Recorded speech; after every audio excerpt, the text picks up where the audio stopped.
may revelation akong sasabihin sa inyo. Alam po ninyo, ang ginawa nila sa budget ng CHED, 2023-2024, lahat ng infrastructure project funds ng CHED, inilipat yan sa DPWH. Nakalagay, may special provision in the GAA. Hindi namin alam kung anong dahilan. Isa lang ang tingin kong dahilan nun. Para control nila yung DPWH at yung mga, anong tawag doon? Tongpats, yung mga congressman na nagsuggest noon ay mag-implement sila ng project, dalawang bagay. Kung hindi substandard, ghost project yan at kukunin nila yung pera. Walang clear explanation to that. Hinihingi namin explanation, binabanata nila sa budget hearing yung budget ng CHED. All budget project funds above 5 million, inilipat ang implementation sa DPWH.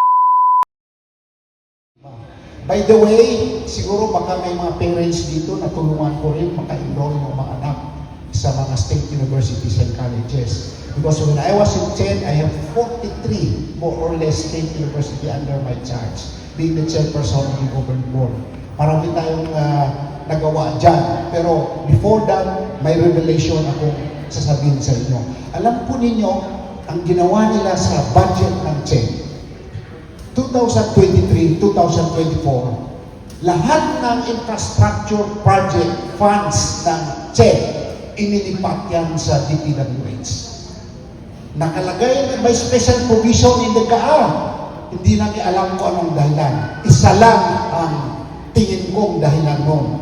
Para control nila yung DPWH at yung mga, anong tawag doon? Tongpats, yung mga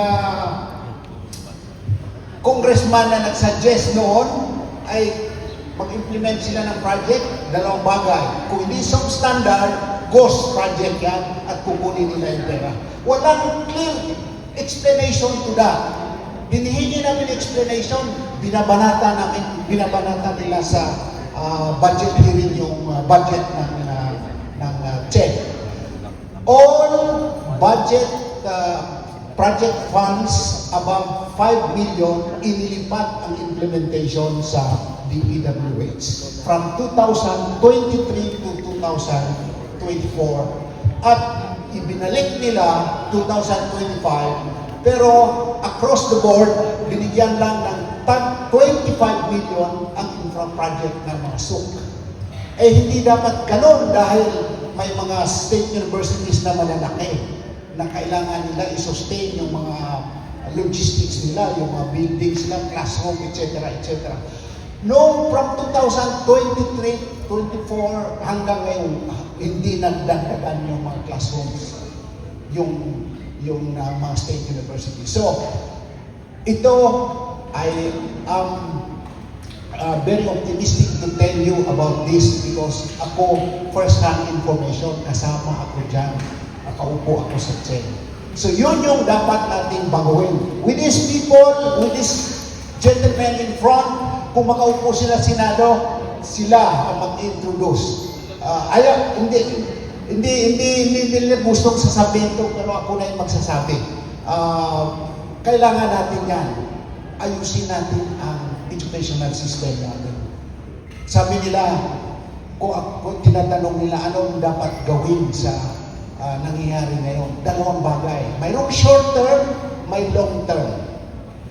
Short term is that as much as possible, kung may konsensya sana si BBM because of what is happening insofar as the flood control scandal is concerned, bumaba siya. Dapat suportahan natin si Vice President Inday Sara through the provision of the Constitution on Succession na uupo siya by hook or by crook.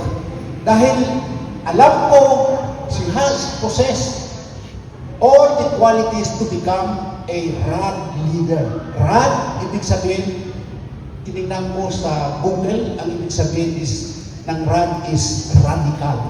Radical leader. radical change ang kailangan natin sa Pilipinas. Pero yung RAN is an abbreviation for Resilient, Agile, and Developmental Leader. Kailangan natin ang tao may foresight, klaro yung vision niya sa Pilipinas, hindi corruption. Ano nangyayari sa atin? Corruption left and right. Wala pang konsensya yung mga tao sa gobyerno ngayon. They are, sabi ko nga, meaningful leaders do not deform a government, but reform it for the betterment of the people. Pero ano nangyari? Meaningless leaders, ninakaw yung budget ng gobyerno. Kaninong pera yun? Taong bayan sa atin, di ba? Sa pamagitan ng taxes at utang pa. Kaya alam ko, nirespeto ko ito isang composer. Ako'y isang trying hard composer din. Ma-check din niya sa YouTube yung mga song compositions ko. May isang song ako, advertisement lang to. Song composition ako for peace, entitled We Are One. Nanalo siya ng bronze medal sa Global Music Award. You can check that. Performed by Lisa Diranya. Now, bukas i-record ko rin yung song na sinulat ko para kay Inday Sara, entitled Agila ng Pilipinas. So, sana suportahan natin ito. Ito isang makabayan. Isang makabayan na ay, hindi ako kakanta. May singer tayo. Pero pwede rin akong kumanta. Pero wala tayong video kay dito. Ako na lang ni Atty. Jimmy Bundok yan. With due respect. So, yun. Ang long term ay dapat mag-legislate tayo ng batas para sa education na values-oriented, values-based. Kasi ang nangyari ngayon, puro cognitive development, competence, skills, dinidevelop. Naipag-iwanan po yung values at saka yung peace. Hindi na ituturo yun. Anong tinuturo? Puro skills development. Kailangan natin na talagang values-based talaga yung education. Para, sabi ko nga, lagi kong sinasabi, education must be grounded on values. Education without values will never amount to the upright transformation of the person. Kahit na matalino ka, katulad ng mga iba dyan, pero kung wala kang values, ano nangyari? Magnanakaw ka pa rin ng pera ng bayan. Yun, ituturo natin sa mga estudyante from elementary up to college. Yan. Ito ang request ko sa inyo pagdating ng panahon. Gawin natin yan. Sa ibang bansa, sa Japan, anong ginawa? Basic education. Puso, values. Yun, affective education ang in-emphasize. Hindi mo na yung skills, hindi mo na yung competence. Tingnan mo sila.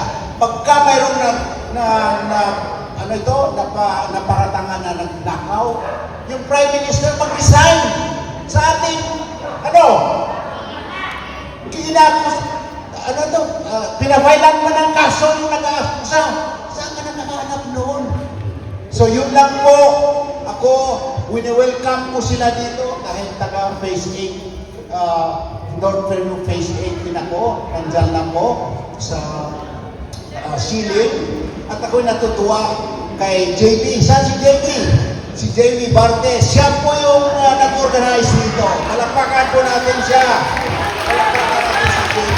Siya po isang barangay councilor ng barangay Phase 8. Okay? So, hindi na ako magpapahaba pa.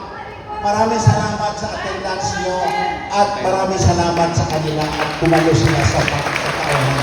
Maraming salamat. Salamat ka, Commissioner Rama. Pakilala ko rin yung kararating po niya, yung pinakamaganda.